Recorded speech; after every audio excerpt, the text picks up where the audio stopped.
राधे राधे दोस्तों। आज की कहानी है चार हंस। बहुत ही दिलचस्प कहानी है। कहानी को पूरा जरूर सुनिए और अगर आप मेरे चैनल पर नए हैं तो प्लीज चैनल को सब्सक्राइब कर लीजिए। एक बार की बात है, एक राजा था।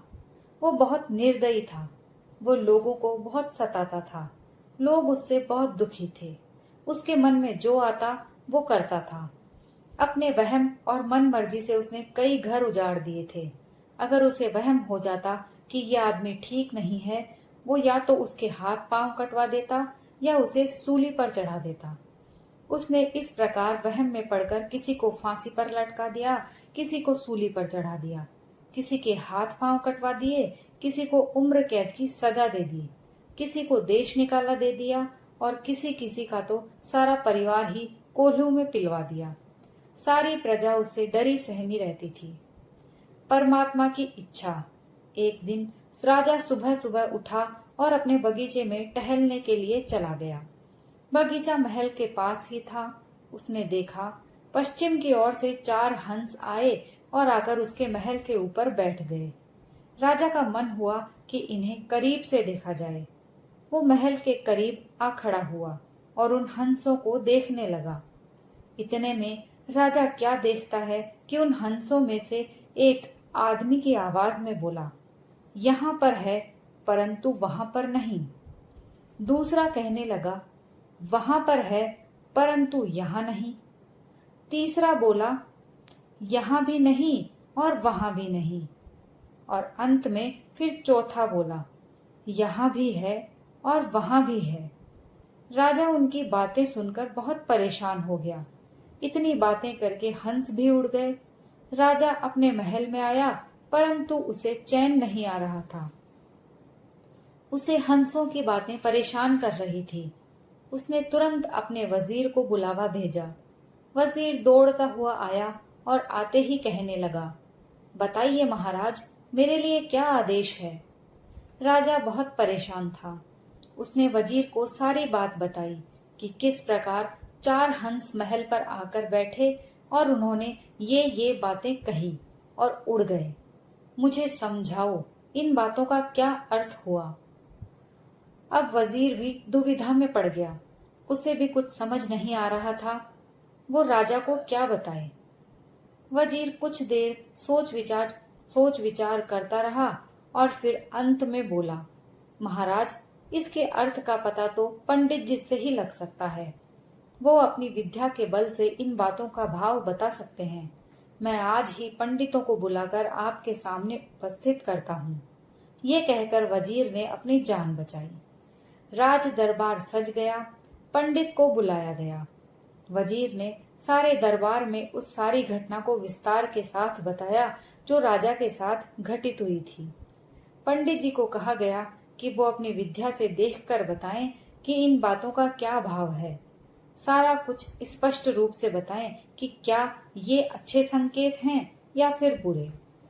पंडित जी ने अपनी सारी पुस्तकों को देखा, लाख यत्न किए परंतु इन बातों के मर्म को ना जान सके। उसने डरते डरते राजा से कहा, महाराज, इस काम में कुछ समय लग सकता है। राजा ने पंडित को कहा कि मैं तुम्हें 1 महीने का समय देता हूँ। 1 महीने के भीतर मुझे इन सवालों का जवाब चाहिए और अगर ऐसा नहीं हुआ तो तुम्हें सपरिवार मृत्यु दंड दे दिया जाएगा। पंडित जी चिंतित होकर घर लौट आए। पंडित की पत्नी ने पूछा तो उसने सारी बात बताई। उसकी पत्नी भी दुखी हो गई। 4-5 दिन पंडित जी घर पर ही बैठे बैठे इन प्रश्नों के उत्तर खोजते रहे और फिर वो इन सवालों के उत्तर खोजने के लिए गांव-गांव और शहर-शहर घूमने लगे। 28 दिन यूं ही बीत गए परंतु पंडित को कोई सुराग न मिला। थक हार कर उसे एक रात एक बुढ़िया के घर पर रुकना पड़ा। बूढ़ी अकेली थी, उसके कोई संतान भी नहीं थी। रात को उस बूढ़ी ने पंडित को उदास परेशान बेचैन सा देखा तो पूछा, पंडित जी, आप इतने दुखी क्यों हो? किस बात की चिंता है? पंडित जी ने उस बुढ़िया को सारी बात बताई। पंडित की बात सुनकर बूढ़ी ने जोर का ठहाका लगाया और कहने लगी, अरे पंडित जी, आप इतनी सी बात पर इतने दुखी हो? कल ही चलो मेरे साथ अपने राजा के पास, मैं दूंगी उसके इन प्रश्नों का उत्तर। पंडित ने हैरान होकर पूछा, सच? हाँ हाँ बिल्कुल सच, मैं आपसे झूठ क्यों बोलूंगी। दूसरे दिन वो बूढ़ी और पंडित चल पड़े। रास्ते में उन्हें एक वेश्या मिली। बुढ़िया ने उसे भी अपने साथ ले लिया। आगे चलकर उन्हें एक साधु मिला। बुढ़िया ने उसे भी अपने साथ ले लिया। कुछ और आगे गए तो उन्हें एक कंजूस सेठ मिला। उन्होंने उसे भी अपने साथ ले लिया। चलते चलते उन्हें एक और सेठ मिला जो बहुत ही दयालु और दानी था। उन्होंने उसे भी अपने साथ ले लिया। दूसरे दिन राजा का दरबार लग गया। भीड़ इतनी ज्यादा थी कि लगता था जैसे सारी प्रजा दरबार में आ गई हो। सभी सोच रहे थे कि या तो पंडित बच जाएगा या फिर राजा सारे परिवार सहित पंडित को सूली पर चढ़ा देगा। राजा दरबार में आ पहुंचा। सभी ने उसका स्वागत किया। राजा अपने सिंहासन पर बैठ गया तो वजीर को हुक्म दिया कि पंडित को पेश किया जाए। पंडित जी उनके साथ वो बुढ़िया, वैश्या, साधु, कंजूस सेठ और दयालु सेठ राजा के सामने प्रस्तुत हुए। राजा ने पंडित से पूछा, मेरे चारों सवालों के उत्तर ले आए हो? पंडित ने हाँ में सिर हिलाया और कहा, आपके सवालों का जवाब ये बूढ़ी माँ देगी। राजा ने पूछा, बताओ बूढ़ी माँ, इसका क्या अर्थ है? यहाँ है परंतु वहां नहीं। बूढ़ी ने साथ आई वैश्या की ओर संकेत किया और कहा, इसका उत्तर ये वैश्या है। ये बुरे गंदे काम करके धन इकट्ठा कर रही है। इसे अगले जन्म में बुरे कर्मों का फल मिलेगा। इसीलिए ये यहाँ पर तो है परंतु वहां नहीं। राजा ने दूसरा सवाल किया, वहां है परंतु यहाँ नहीं, इसका जवाब बताओ। बूढ़ी ने साधु को उठाया और कहा, महाराज, इसका उत्तर ये साधु है। इस जन्म में इसे कोई सुख सुविधा नहीं है। ये प्रभु भक्ति में लीन रहा, धन द्रव्य के चक्कर में ना पड़ा, अच्छे कर्म करता रहा, इसलिए इसे इसके अच्छे कर्मों का फल अगले जन्म में मिलेगा। इसलिए ये वहां है पर यहाँ नहीं।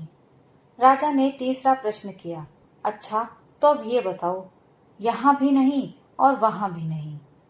उस बुढ़िया ने कंजूस सेठ को खड़ा किया और कहा, महाराज, इसका उत्तर ये सेठ है। ये ना तो स्वयं खाते हैं और ना ही दान आदि करते हैं। इनके पास धन बहुत है, ये उसका उपयोग नहीं करते, बस उसे बचाने और बढ़ाने की ही चिंता बनी रहती है। इसलिए ना यहाँ है और ना वहां है। राजा ने अंतिम प्रश्न किया, इसका अर्थ बताओ, यहाँ भी है और वहां भी है। बुढ़िया ने दयालु सेठ को आगे कर दिया, आपके इस प्रश्न का उत्तर ये सेठ हैं।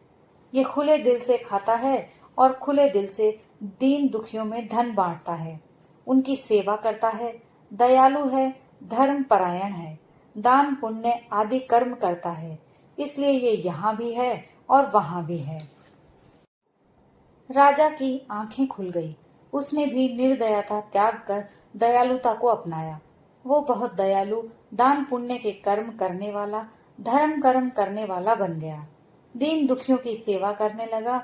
उसकी सारी प्रजा सुखी और प्रसन्न हो गई। दोस्तों, ये कहानी यहीं समाप्त होती है। बहुत ही शिक्षाप्रद कहानी थी। अगर आपको पसंद आई हो तो प्लीज लाइक और शेयर जरूर कीजिए और कमेंट्स करना ना भूलें। और अगर आप मेरे चैनल पर पहली बार आए हैं तो प्लीज मेरे चैनल को सब्सक्राइब कर लीजिए। कहानी सुनने के लिए आप सभी का बहुत बहुत धन्यवाद।